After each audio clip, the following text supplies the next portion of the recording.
Olá pessoal, tudo bem com vocês? Nesse vídeo a gente vai aprender sobre o R quadrado ajustado, tá? Então até agora vocês já aprenderam a equação do modelo de regressão linear, quais são os componentes dessa equação, o que a gente pode extrair a partir dessa equação. Vocês já aprenderam também o que é o R quadrado, né? Vocês já aprenderam a diferença entre regressão linear simples e regressão múltipla, né? Com um exemplo que a gente deu no final do último vídeo. Agora vocês vão aprender então sobre uma outra medida de coeficiente de determinação ou de qualidade do modelo que é usada para regressões múltiplas, tá? Que é o R quadrado ajustado. Então vamos lá.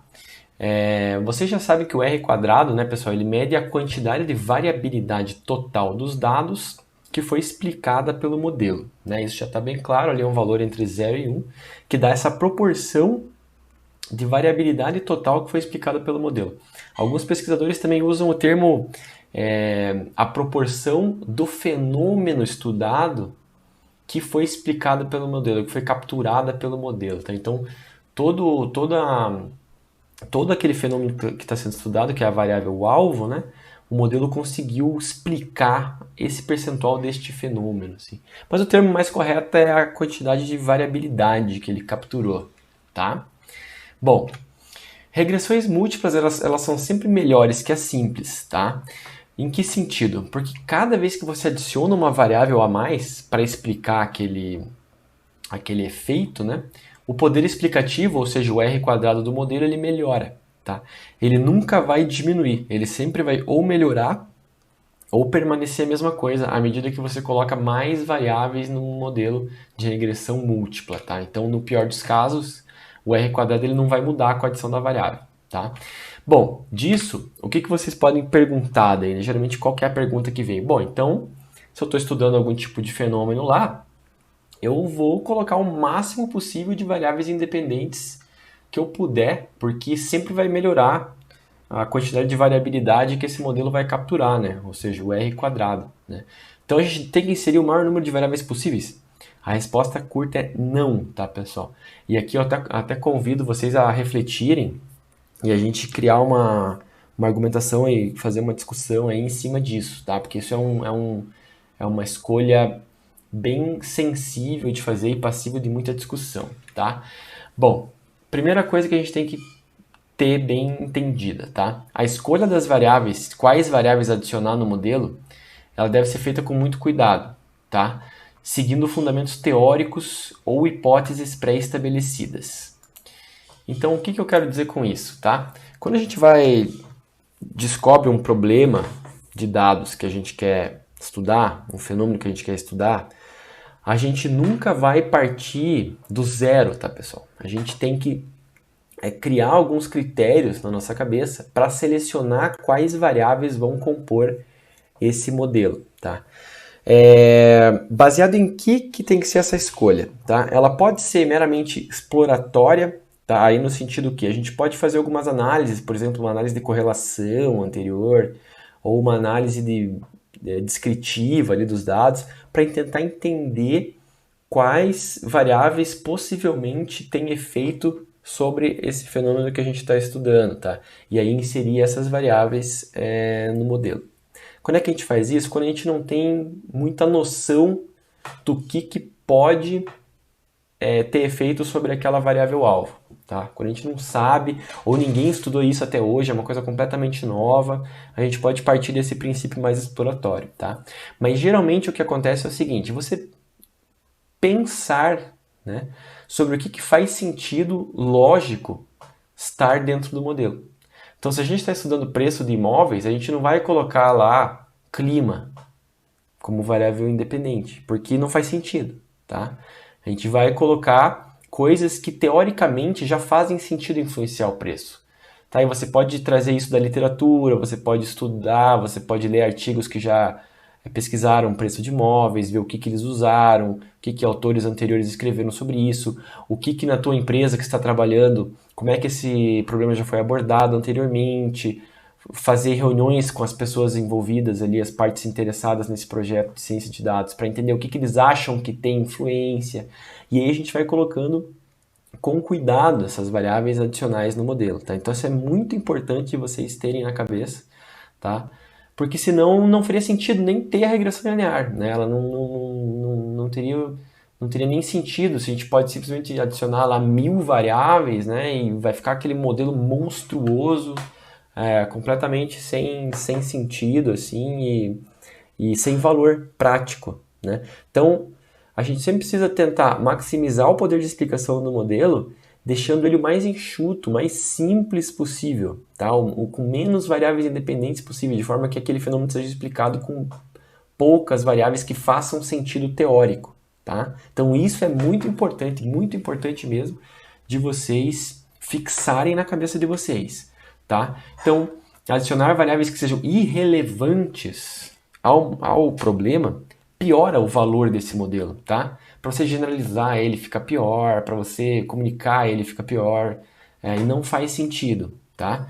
Bom, daí o que a gente pode fazer? A gente roda o modelo lá e a gente tem algumas variáveis que, mesmo que a gente já deduzisse que elas teriam algum efeito, elas podem não ter efeito, na verdade. Tá? Então vocês vão calcular o coeficiente delas lá, e o p-valor, que é algo que o modelo retorna também, ele vai dar maior do que um nível de significância que a gente quer, por exemplo.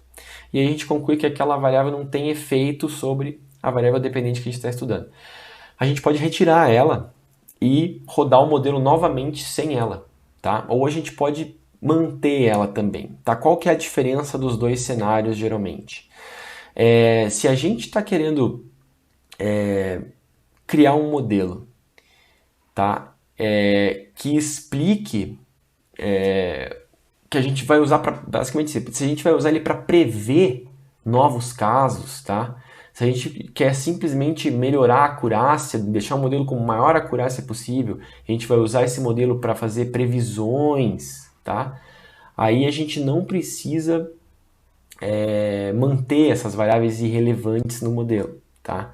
Mas se a gente quer, por exemplo, publicar esse modelo para que novas pessoas leiam ele, vejam esse modelo, e a informação de que determinada variável é irrelevante é uma informação boa, que é importante que as pessoas saibam, aí você mantém essa variável no modelo para que isso seja perceptível por outras pessoas, tá?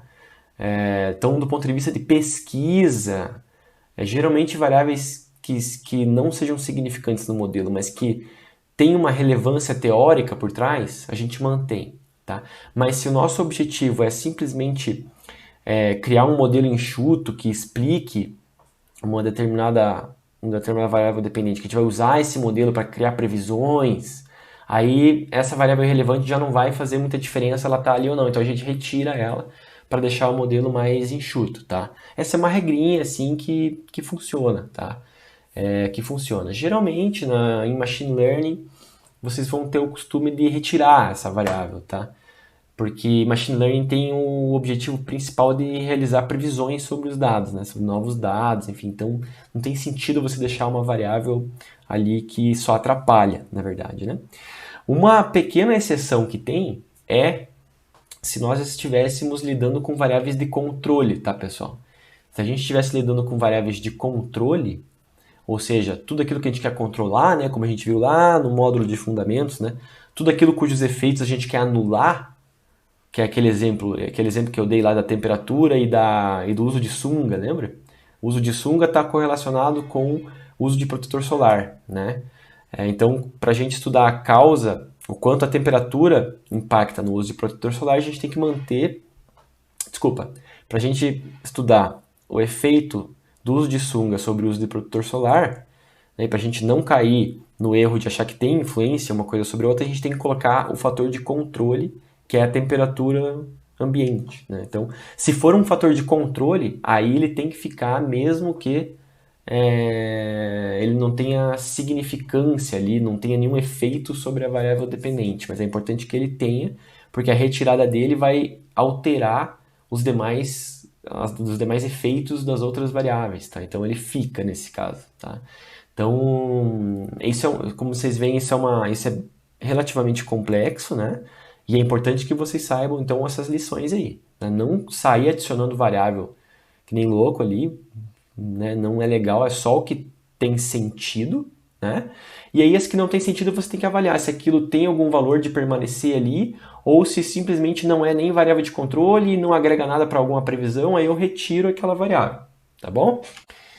Bom, então o que é o R quadrado ajustado, pessoal? O R quadrado ajustado, ele é derivado, é uma fórmula parecida com o R quadrado, mas a diferença dele é que ele é um ajuste matemático que penaliza a adição excessiva de variáveis ao modelo, tá?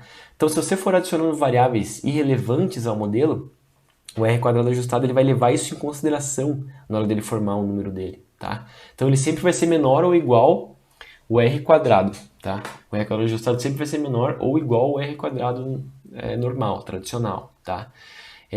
Porque ele leva em consideração o número de variáveis que existem no modelo, tá? Ele leva outras coisas em consideração também, como o tamanho da amostra, enfim, a fórmula é um pouquinho mais complexa do que simplesmente isso, mas o que vocês precisam saber é que ele reflete esse número de variáveis que tem no modelo. Então, se você coloca lá 100 variáveis, que muitas das quais são irrelevantes, a tendência é que esse R quadrado ajustado ele vai ser muito menor do que o R quadrado, tá?